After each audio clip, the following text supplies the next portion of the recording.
Welcome back.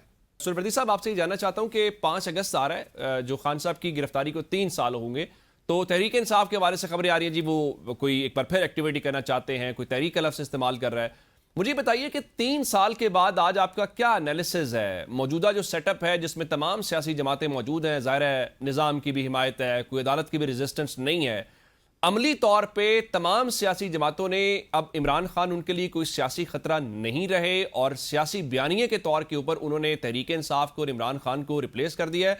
मौजूदा हुकूमती जो सेटअप है उसके लिए सतह खैर है। सो फार कोई ऐसा थ्रेट तो नहीं है कि तहरीक इंसाफ इस निजाम को लपेट सकती है। तहरीक इंसाफ इस निजाम की एक बड़ी स्टेक होल्डर है। हम्म। आप देखें, तहरीक इंसाफ के एमएनएज ने तो कायमा कमेटी के से स्टैंडिंग कमेटियों की मिलने वाली गाड़ियां भी वापस नहीं की।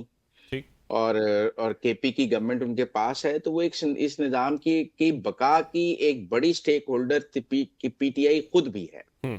क्योंकि वो इस निजाम का हिस्सा है। वो इस निजाम से मराहत ले रही है, उसके पास इस निजाम में हुकूमत है एक सूबे की, तो इसलिए पीटीआई इस निजाम की बका की जामन है। हम्म। जब तक पीटीआई इस निजाम में शामिल है, इसकी एक स्टेक होल्डर है, ये निजाम अपने पांव पर तवाना खड़ा रहेगा, क्योंकि पीटीआई इसका हिस्सा है। हम्म। सवाल तो तब पैदा होगा जब पीटीआई इस निजाम से बाहर निकल के इस निजाम को लपेटने की कोशिश करेगी। अभी तो ऐसा कुछ नजर नहीं आ रहा कि पीटीआई इस निजाम को लपेटना चाहती है या पीटीआई इस मौजूदा निजाम को खत्म करना चाहती है। जब जरूरत होती है इस निजाम को बचाने की, पीटीआई की केपी गवर्नमेंट उसमें अपना हिस्सा डालती है। जरूरी वक्त के मुताबिक जो भी ताउन दरकार होता है इस निजाम को, वो केपी गवर्नमेंट से मिल जाता है। चाहे गंडापुर हो, चाहे सुहेल अफरीदी हो, ठीक। चाहे चाहे 23 का बजट, 24 का बजट हो, चाहे 25 का हो, चाहे 26 का हो, जो ताउन इस निजाम को दरकार है वो केपी से पीटीआई की सूरत में मिलता है। वो कौमी असेंबली में भी मिलता है, वो सेनेट में भी मिलता है। लेकिन लिहाजा लेकिन मुझे आप जब ये कह रहे हैं कोई खतरा नहीं है, वो कहते हैं सूरत हाल ये है कि 3 साल के बाद भी आप एक मुलाकात करवाने से भी डरते हैं। अगर कोई खतरा नहीं है तो फिर अडियाला खोल दें, होने दें मुलाकातें मामूल के मुताबिक। क्यों होने दें? कोई मेरा मतलब है कि पॉलिटिकल फेवर है, मतलब कानून नहीं। कहता है कि सियासी मुलाकातों की इजाजत नहीं, हाँ। तो सियासी मुलाकातों की इजाजत नहीं। बुशरा बीबी की मुलाकातें हो रही है ना, हाँ। वो भी तो हो रही है ना। उनकी फैमिली ने, मरियम भट्टू ने ट्वीट करने बंद कर दिए ना मुलाकातों पर। आप देख लें, मरियम भट्टू का ट्विटर बंद हो गया ना। अब वो बुशरा बीबी की मुलाकातों पर ट्वीट करती हैं, सारी रुदात बताती हैं दुबई से बैठ के? नहीं बताती अच्छा, ना वैसे वैसे उनके। सुरवती साहब, आप सीनियर हैं, हम आपसे सीखते भी हैं। ये सियासी मुलाकात की डेफिनेशन क्या है? वही डेफिनेशन है जो नवाज शरीफ की दफा हुई थी जब कि बिलावल साहब मिलने गए थे। मुलाकातें उसके बाद बंद कर दी गई थी ना, फिर एक अच्छा बंद भी रही। अच्छा। फिर सिर्फ मरियम बीबी मिल सकती थी और वो बाहर आके प्रेस टॉक नहीं करती थी। ठीक। फिर मरियम बीबी को उनके सामने गिरफ्तार भी किया गया था। ठीक। ये वही है। इसी तरह इमरान खान की भी होती रही। जितना अरसा नवाज शरीफ की खुली रही, उतना अरसा इमरान खान की भी खुली रही। जब वो अरसा पूरा हो गया, जब नवाज शरीफ की बंद कर दी गई थी, तो उतने अरसे बाद इमरान खान की भी बंद कर दी सो गई। स्कोर सेटल किया गया बेसिकली। आप समझे, निजाम कुदरत है, मुकाफाते अमल है, जो किया है वही काटना है। कौन सी ऐसी रवायत आपने कायम की हुई है जो जो आपके लिए आज जो मशले राह होगी कि उस पर चला जा सके? ये बड़ा मेरा अच्छा, ख्याल। ये आर्गुमेंट ठीक है कि ये मकाफाती अमल है। तो ऐसा मुझे ये बताइए कि तहरीक इंसाफ ने 8 फरवरी को इमरान खान के नाम पर वोट लिया, असेंबलियों में पहुंचे, बाकी जगहों पे भी ज़ाहिर है मकबूलियत है। अब 3 साल के बाद आज किस पोजीशन पे खड़ी है इमरान खान की रिहाई की तहरीक? क्या वो तहरीक कमजोर हो गई है? क्या वो तहरीक खत्म हो गई है, या हम समझे कि नहीं, वो पहले से भी ज्यादा तगड़ी हो गई है? ये तहरीक तो नॉन एग्जिस्टेंट है और ना ही उसके कोई शुरू होने का कुछ आस है। उसकी वजह यह है कि तहरीक इंसाफ की जो मौजूदा क़यादत है वो इनडिसाइसिव है।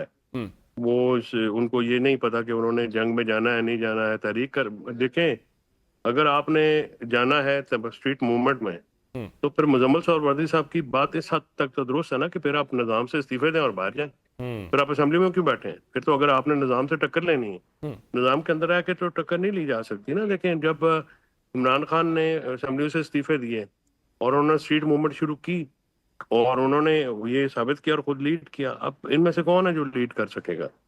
ये इनमें से तो कोई भी ऐसा, महमूद खान अचकज़ई भी 4 वोटों का आदमी है, अलामा साहब भी हो, ये बाकी कौन से जो निजाम आपको से नजर तो आता सब है? निकलने का मतलब खैबर पख्तूनख्वा हुकूमत की कुर्बानी होगी।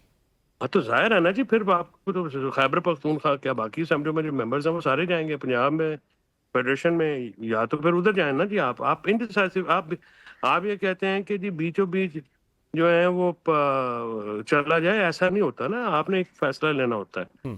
जहां तक इमरान खान साहब की और नवाज शरीफ की मुलाकातों का तकाबुल किया है मुजम्मल साहब ने, मैं उससे बिल्कुल एग्री नहीं करता, और ये बिल्कुल एनालिसिस नहीं है। मियाँ साहब तो इतनी देर जेल में भी नहीं रहे, और उनकी मुलाकातें जो हैं वो जेल मैनुअल के मुताबिक होती रही। सियासी मुलाकातें कौन सी होती हैं और गैर सियासी, ये किस कानून में लिखा हुआ है? कोई ऐसा कानून नहीं है कि आप उसमें बातें करें। हाँ, एक जोरावर लोग हैं, वो मुलाकातें नहीं होने देते, और उसमें जज्बाती जो रवैया है वो उनकी फैमिली का, और जो इमरान खान साहब की जो बहनें हैं, उसका भी एक बड़ा रोल है, कि बजाय इसके कि वो रवैये को मोतदल रखते हुए, जो उनके लिए बड़ा मुश्किल है कि वो इमरान खान के लिए आसानियां पैदा करते हैं, उन्होंने कुछ ऐसी गुफ्तगू की जिससे फिर जाहिर है जो ताकतवर लोग हैं, फिर यहाँ पे कोई हम कानून इंसाफ और आइन के तहत तो निज़ाम नहीं है ना जी, ये तो हाइब्रिड निज़ाम है जिसकी ठीक।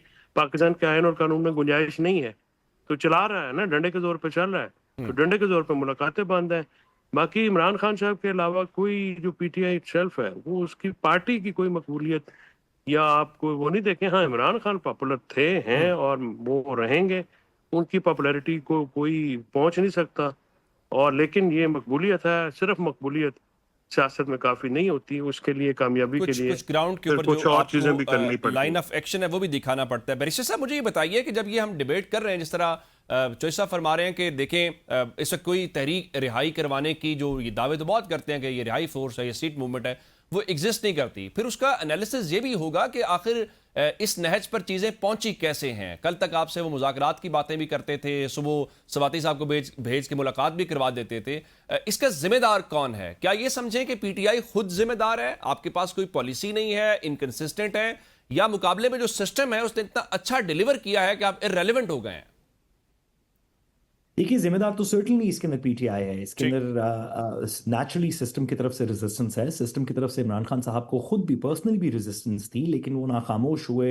जितनी देर बाहर थे या जितनी देर उनसे मुलाकात हो रही थी, जितनी देर बाहर थे, वो मोबिलाइज करने की भी कोशिश करते थे। सिस्टम की रेजिस्टेंस के सामने किसी को खड़ा होना पड़ता है, और इस वक्त की पीटीआई की लीडरशिप के अंदर कोई ऐसा शख्स नजर नहीं आता जो कि उस वजन को उठा सके, जो कि सिस्टम के सामने खड़े होने की रेजिस्टेंस का वजन है। हम्म।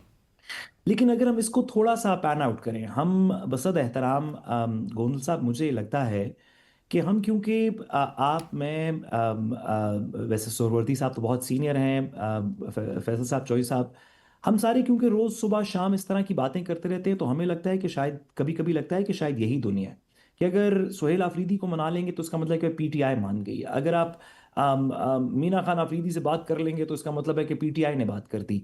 ठीक है, शायद किसी टेक्निकल लेवल के ऊपर ये बात दुरुस्त भी हो, लेकिन अगर आप असल पॉलिटिक्स के अंदर देखें तो पीटीआई उस चीज का नाम है, वो 40, 50, 60, 70, 75, जितने भी फीसद आप लोग कहना चाहें, 20%, 10%, जितने भी लोग हों, जो सारे पाकिस्तान के अंदर इमरान खान साहब के नैरेटिव के साथ हैं। सोहेल आफरीदी के नैरेटिव की हम बात नहीं कर रहे, इसमें हम इवन महमूद खान अचकज़ई वगैरह के नैरेटिव की बात नहीं कर रहे, इमरान खान साहब के साथ हैं। वो इमरान खान साहब जिस बंदे को कहते हैं कि अब ये निगोशिएट करेगा, वो उसके पीछे चलना शुरू हो जाते हैं। जब इमरान खान साहब से मुलाकात नहीं होती तो वो तमाम लोगों को शक की निगाह से देखते हैं कि पता नहीं ये इमरान खान के हक में बंदा है या इमरान खान के खिलाफ है बंदा। ठीक। वो लोग, इस मुल्क के वो अननेम्ड अवाम, वो 5% है या 95% है, जितनी भी है, जो कि इस हुकूमत के को अपोज कर रही है, जिसका, जो कि कभी पंजाब में अपोज करती है, कभी केपी में अपोज करती है, कभी सिंध में प्रोटेस्ट करती है, कभी बलूचिस्तान में करती है, कभी आज़ाद कश्मीर जेबी में करती है। और वो किसी ना किसी वजह से अपने आप को, या अपनी किसी स्ट्रगल के अंदर काम कर रही है, जैसे बलूचिस्तान के अंदर वगैरह ठीक। में, या इस गवर्नमेंट की ऑपोजिशन में इमरान खान साहब को सपोर्ट करती है। अगर आप सुहेल आफरीदी को ये कायल भी कर लेंगे कि आप कोई मूवमेंट ना करें, अगर आप सारी पीटीआई को भी कायल कर लेंगे कि आप निजाम का हिस्सा रहें और कोई रेजिस्टेंस ना करें, तो इससे लार्जर पॉलिटिकल प्रॉब्लम तो सॉल्व नहीं होगा। ठीक। क्योंकि वो लोग जो कि ना सुहेल आफरीदी को फॉलो करते हैं, ना सलमान राजा को फॉलो करते हैं, ना गौहर खान को फॉलो करते हैं, वो इमरान खान को फॉलो करते हैं। उन्होंने जिस किसी को भी लीडर बनाया होता, तो उनको तो आप रिजॉल्व नहीं कर पाए। वो अपना ना कारोबार कर रहे हैं, वो सड़कों के ऊपर भी इस हुकूमत के खिलाफ बातें कर रहे हैं, वो कमरों में भी बातें कर रहे हैं, वो थड़े पे भी बात कर रहे हैं, अपनी दुकानों में भी बैठ के बात कर रहे हैं। वो जब वोट आएगा तो इस हुकूमत को वोट नहीं देंगे, इस निज़ाम के साथ नहीं चल रहे।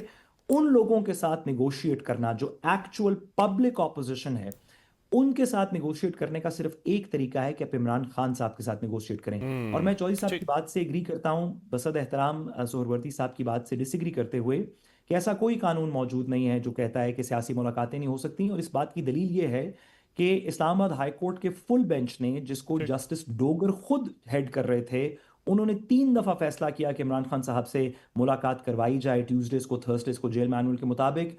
चीफ जस्टिस याया अफरीदी, जो कि 26वीं तरमीम के बाद के चीफ जस्टिस हैं, उन्होंने भी 2 दफा हुक्म सादिर किया। अदालत आलिया और उज़्मा के कम से कम 5 हुक्म मौजूद हैं फील्ड के अंदर, जो कानून को इंटरप्रेट करते हुए कहते हैं कि सियासी नॉन सियासी नहीं, आपने मुलाकातें करवानी हैं। मेरा ख्याल है कि जब तक इमरान खान साहब आइसोलेट रहेंगे तो ये लार्जर पॉलिटिकल सोल्यूशन नहीं होगा। ठीक, बड़ी जबरदस्त ये गुफ्तगू है जी। इसको आगे बढ़ाएंगे लेकिन एक ब्रेक के बाद।